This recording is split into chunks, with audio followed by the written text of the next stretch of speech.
Melanjutkan video sebelumnya, kali ini saya mau berbagi lagi soal apa saja yang harus dipersiapkan sebelum melakukan pendakian ke gunung-gunung yang masuk dalam rangkaian Seven Summit Indonesia.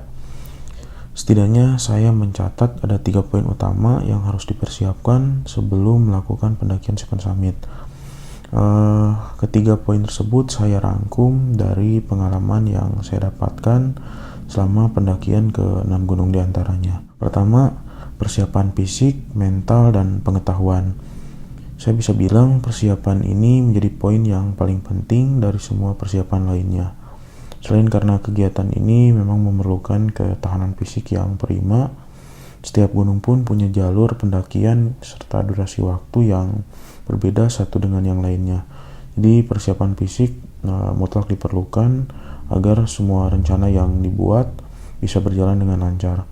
Saya sendiri pernah merasakan ketika mendaki ke Gunung Rinjani tahun 2016 lalu, karena kemampuan fisik yang belum mumpuni tapi ambisi terlalu besar, akhirnya pendakian saya ini gagal di tengah jalan.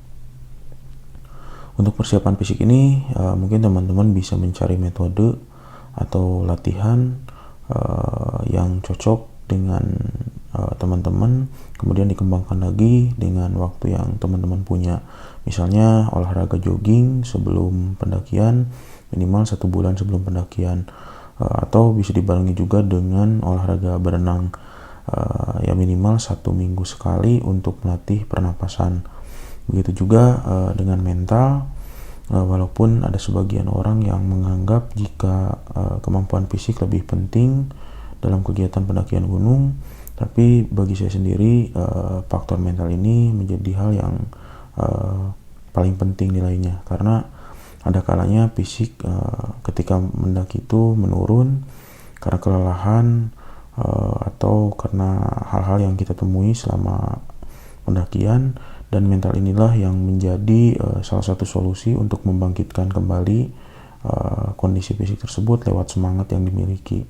Mental ini wajib dimiliki oleh setiap pendaki kemanapun tujuannya. Mental bisa tumbuh karena penyesuaian, termasuk lewat pengalaman dari pendakian sebelumnya. Selanjutnya, pengetahuan. Hal ini wajib juga dimiliki oleh setiap orang yang punya hobi mendaki gunung. Pengetahuan ini bisa diaplikasikan lewat pengetahuan dasar, misalnya kemampuan mengenali karakter gunung dan medan pendakian, atau pengetahuan dalam bentuk kesiapan untuk bertahan hidup di alam terbuka ketika terjadi sesuatu yang tidak diinginkan. Di samping itu, pengetahuan ini bisa berbentuk juga kemampuan untuk memahami kultur dari masyarakat sekitar gunung. Hal ini penting agar kedatangan kita ke daerah-daerah tersebut bisa lebih mudah diterima oleh masyarakat setempat. Cara paling mudah untuk meningkatkan pengetahuan adalah dengan banyak membaca referensi, dan yang terpenting harus mempunyai sikap ingin selalu tahu. Dan dapat disimpulkan persiapan fisik, mental, serta pengetahuan ini merupakan satu kesatuan yang harus dimiliki oleh setiap orang kemanapun tujuan pendakiannya. Kedua, soal target. Hal ini juga penting untuk disiapkan agar perjalanan teman-teman bisa sesuai dengan rencana. Poin ini bisa dimulai dengan mengumpulkan semua informasi, termasuk soal gunung mana yang harus didahulukan untuk didaki. Hal ini penting supaya perjalanan bisa lebih efisien dan terarah. Saya sendiri sejak awal punya keinginan untuk mencoba konsep pendakian Seven Summit Indonesia ini, sudah membuat daftar gunung mana saja yang harus saya daki. Target ini bisa dibangun juga dengan mempertimbangkan beberapa hal, mulai dari biaya, waktu pendakian, akses transportasi, hingga tim pendakian. Contohnya saya memilih Gunung Rinjani sebagai gunung pertama karena gunung ini punya kemudahan dari segi akses menuju pintu pendakian, dan untuk sampai ke Pulau Lombok cukup banyak pilihan moda transportasi yang bisa digunakan, mulai dari pesawat, atau untuk teman-teman yang tinggal di Pulau Jawa bisa menggunakan kereta api yang kemudian dilanjutkan dengan menggunakan kapal laut, atau bisa juga menggunakan kendaraan pribadi. Selain itu, Gunung Rinjani ini pun bisa dianggap juga sebagai gunung yang menjadi penyemangat karena keindahan yang dimiliki gunung ini memang bisa dibilang yang paling indah dibanding dengan gunung-gunung yang lainnya. Kemudian saya memilih Gunung Semeru. Alasan gunung ini dipilih karena Semeru sendiri terletak di Pulau Jawa yang sama dengan tempat tinggal saya. Otomatis secara biaya bisa lebih murah dan dari segi akses pun mudah. Kemudian selanjutnya Gunung Kerinci, pertimbangan dari segi akses dan biaya pun jadi juga alasannya. Intinya saya menempatkan gunung yang punya akses mudah dan biaya yang murah di awal, dan menjadikan gunung yang punya anggaran paling mahal serta akses yang sulit di bagian akhir. Untuk target ini mungkin teman-teman bisa mengembangkan lagi yang saya gambarkan. Terlebih teman-teman bisa mencari juga informasi dari teman-teman yang lain, karena di sini saya hanya memberikan gambaran singkat agar teman-teman bisa mendapatkan penyesuaian yang lebih baik, mulai dari segi biaya ataupun hal-hal lainnya. Ketiga, soal persiapan biaya. Soal biaya ini memang bisa dibilang tidak sedikit, selain karena dipengaruhi oleh letak geografis gunung-gunung yang cukup berjauhan satu dengan yang lainnya. Setiap gunung pun punya poin pembiayaan yang berbeda-beda. Hal ini mencakup juga soal transportasi, izin pendakian, hingga logistik yang dibutuhkan. Mungkin untuk pembahasan biaya ini tidak akan saya bahas secara lengkap karena bisa memakan cukup banyak waktu, tapi gambaran kasarnya untuk pendakian ke Gunung Semeru bisa saya bilang menjadi yang paling murah karena dipengaruhi tadi oleh jaraknya yang tidak begitu jauh, termasuk dari segi transportasi pun banyak pilihan mulai dari bus ataupun kereta.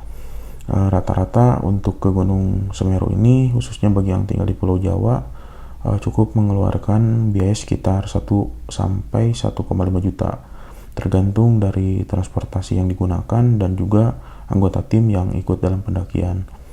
Untuk Gunung Rinjani, Kerinci, dan Latimojong mungkin nilainya hampir sama, rata-rata memerlukan sekitar 2 sampai 3 juta, tergantung juga dengan transportasi yang digunakan dan kembali dengan jumlah anggota tim yang ikut bergabung.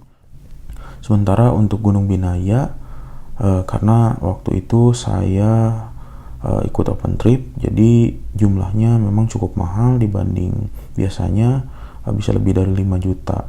Sedangkan untuk ke Gunung Bukit Raya, pembahasannya sudah saya buat di video terpisah yang totalnya bisa mencapai 7 juta karena pilihan transportasi yang saya ambil dan juga jumlah orang yang ikut dalam pendakian ini memang hanya 4 orang.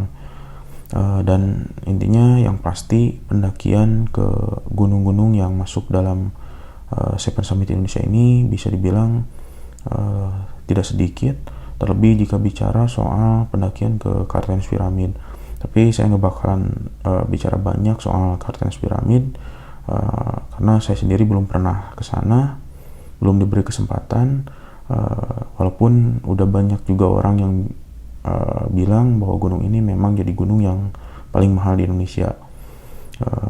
Walaupun bisa dibilang juga hasil dari perjalanan atau pengalaman yang kita dapatkan ini nilainya bisa jauh lebih berharga dari semua yang kita bayarkan, karena banyak sekali hal-hal yang bisa kita dapatkan, mulai dari pengalaman menarik bahkan pengalaman yang menyedihkan.